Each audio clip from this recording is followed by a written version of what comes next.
Assalamu alaikum. Welcome to Political Zone. This is Hassan Zafar. Who won the war and how do we determine that?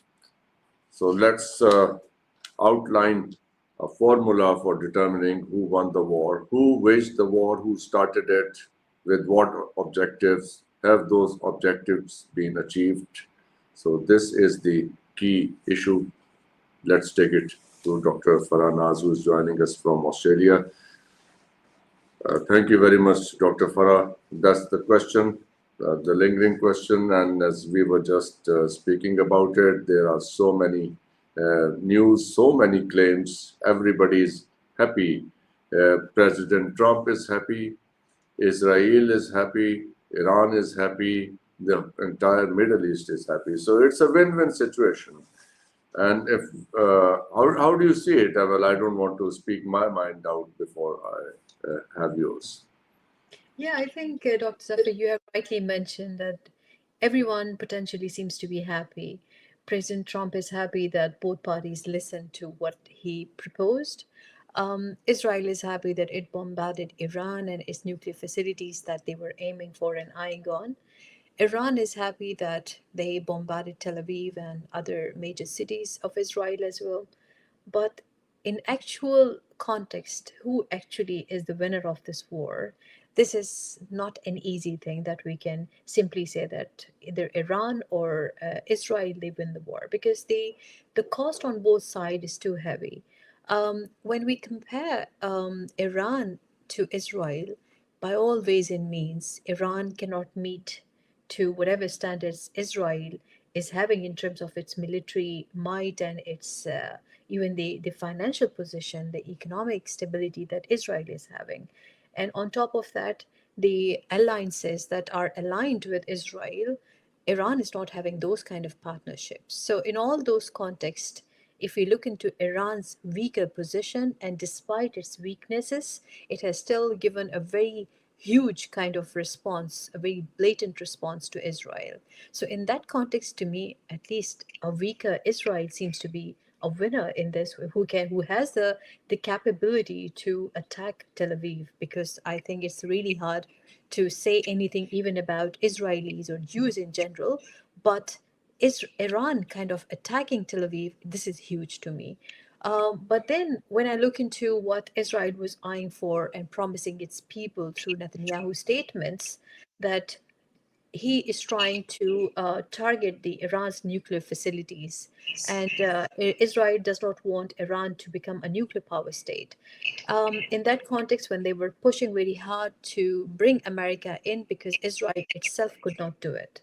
So they wanted a third party to come into the war, and they're going to help Israel as a support system for them. Iran never asked for a support system. So in all of this, I can see a stronger Israel seems to be much weaker, but Iran being weaker in particular, they acted in a very stronger fashion. So it's very hard for me to identify who is actually a winner in this, but Iran has played it very well. They have played it very well. And we also need to have some kind of losses and damages assessment to be able to determine who was able to inflict more losses. The B-2 bombers came only for one night. They claimed they destroyed everything that was in Fordo and other two sites, and they still are happy with the claim they have made. On the other hand, Iran says no. Now, no significant damage was done to these sites. So there are claims on both sides. All parties are claiming victories. They are all feeling triumphant.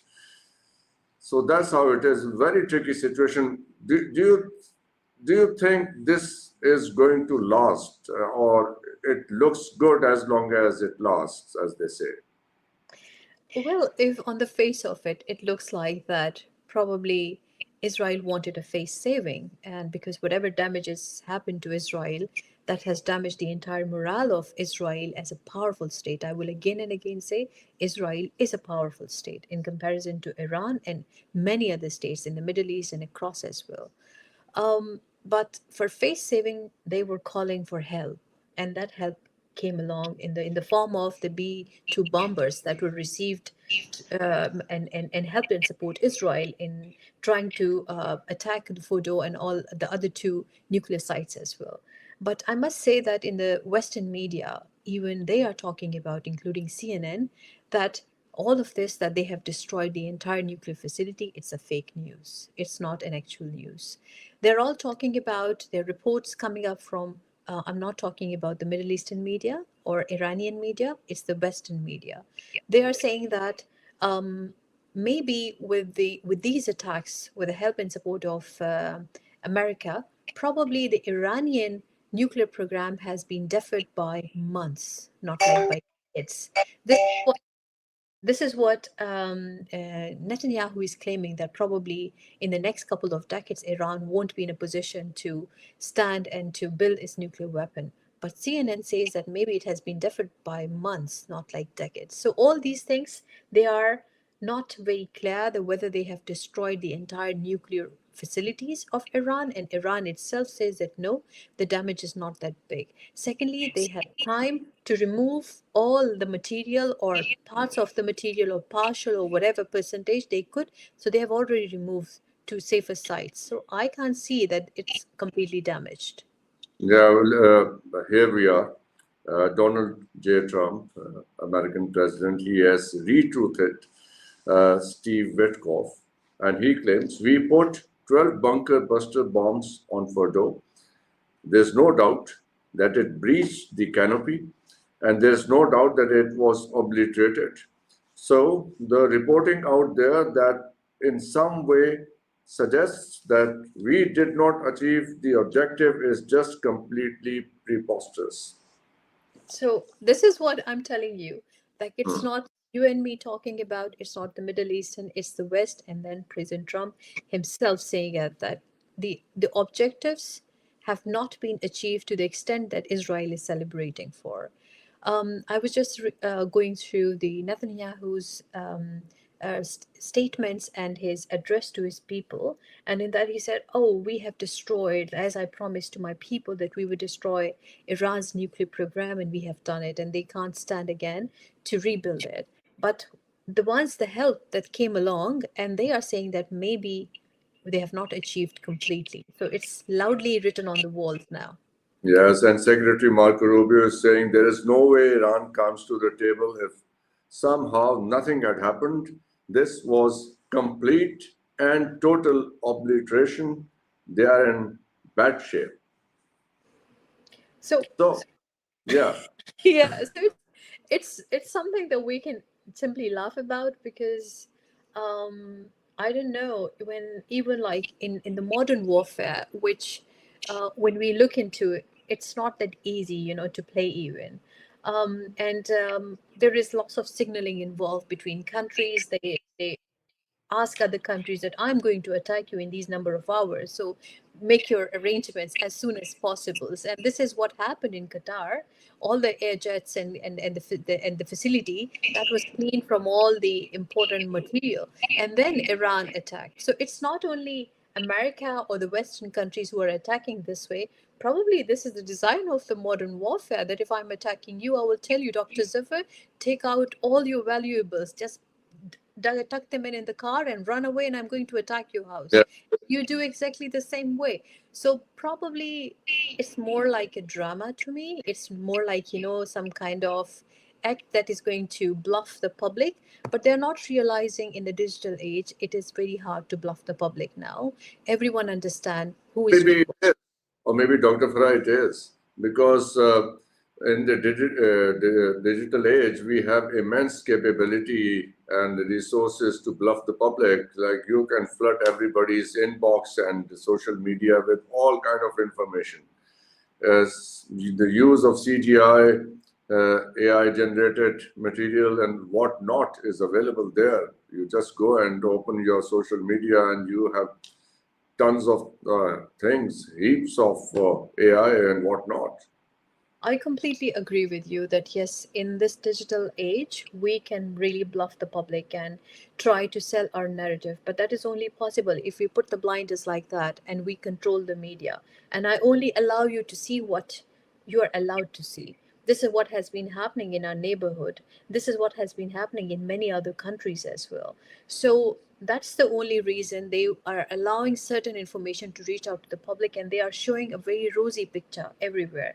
I don't mind if all three countries are celebrating today. If the Khamenei is telling his people we have won the war, I don't mind that. If Netanyahu is telling his people that we won the war, or we have done all of this, if President Trump is also running with the trophy, I don't mind that either. But if there is a peace prevailing and there is no further damages involved on all sides, like Iran and Israel, including Gaza as well. So I don't mind such kind of arrangements. If they are happy, we are more than happy. Uh, But so, so I'm very happy that it did stop. Finally, war is not a but it did great not thing. stop. Yeah, but Dr. Zafar, it did not stop straight away.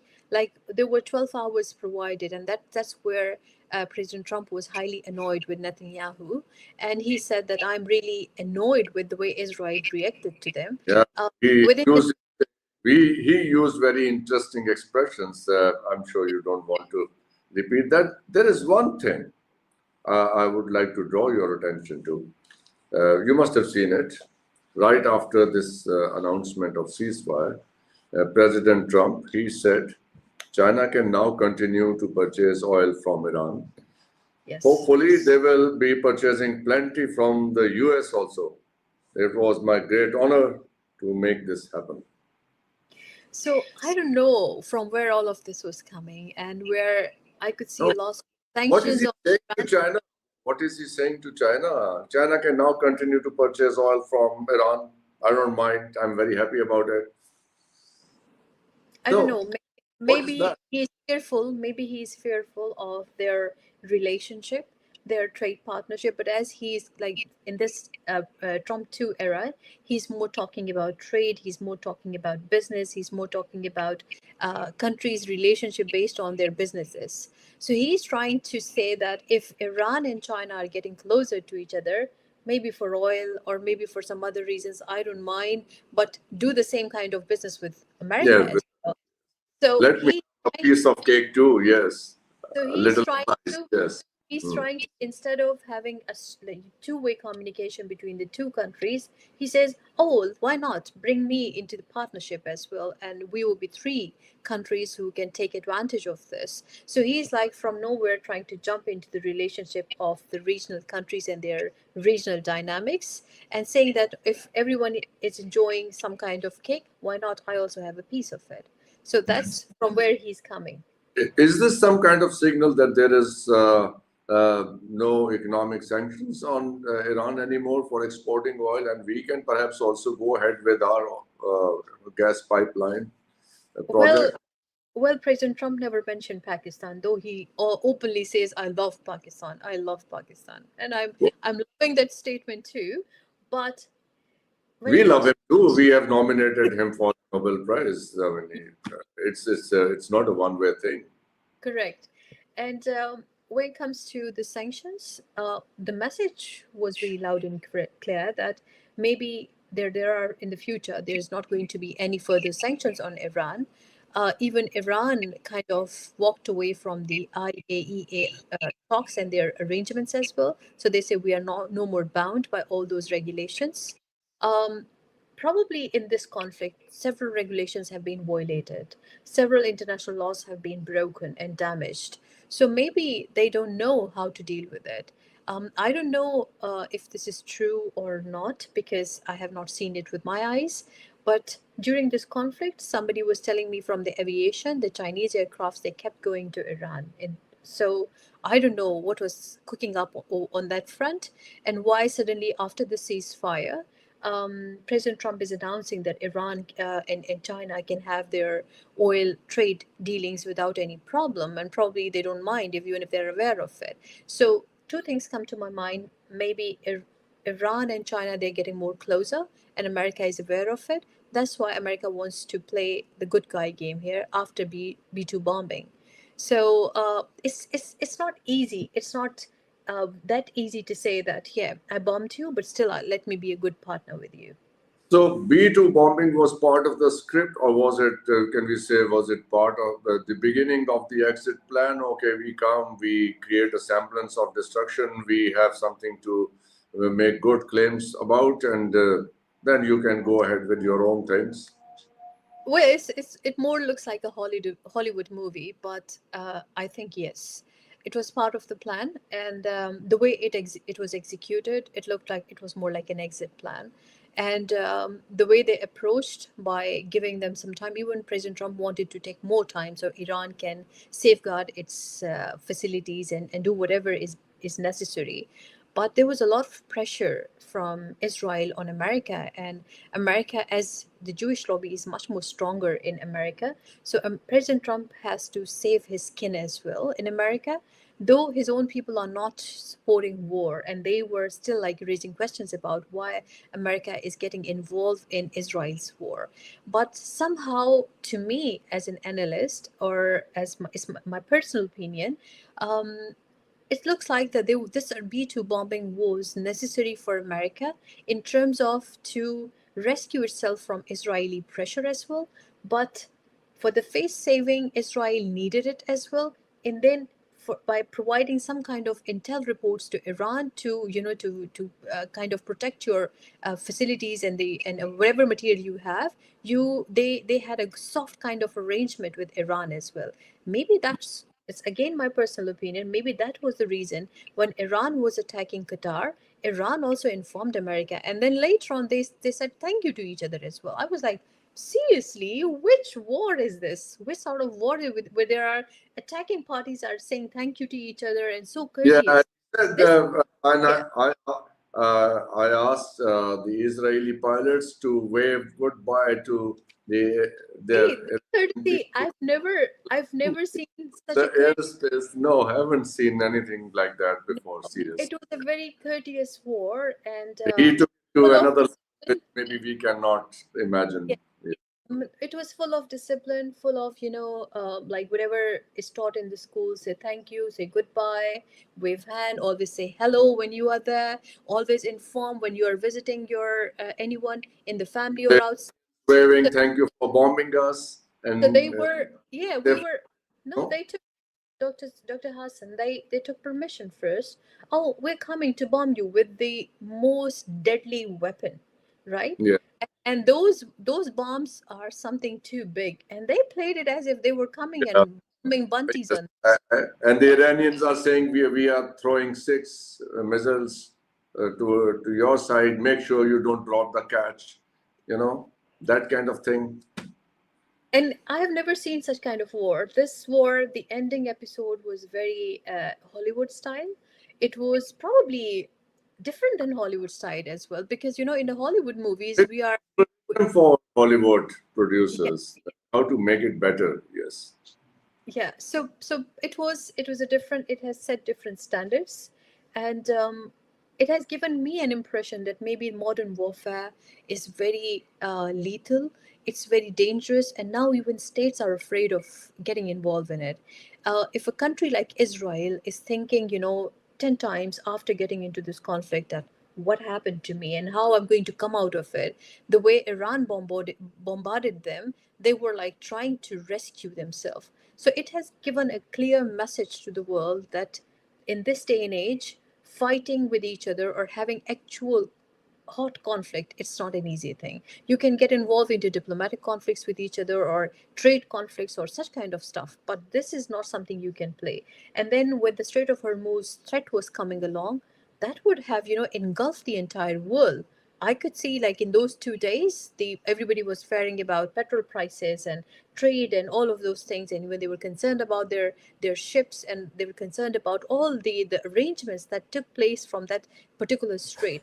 So it's not an easy thing. It's not something that you can just simply do. You have to think 300 times before you are planning to have such kind of activities. But this entire episode, I find it really interesting, and probably in the history books, when we Yes. will be teaching, the students will clearly see where the fault lies and what happened to all those countries. Probably it bring lots of fame and shame to all sides. Yeah. So I think we can Let our audience determine which side won, which side lost. It's not for us to decide. We could only highlight and underscore various aspects of it that make it clear for our audience to understand who lost, who won. Thank you very much, Dr. Farah. Thank you very much for your yes. Thank you very much for watching. Do leave your comments if you like, which side you think played better. Houthis. Pakistan Zindabad.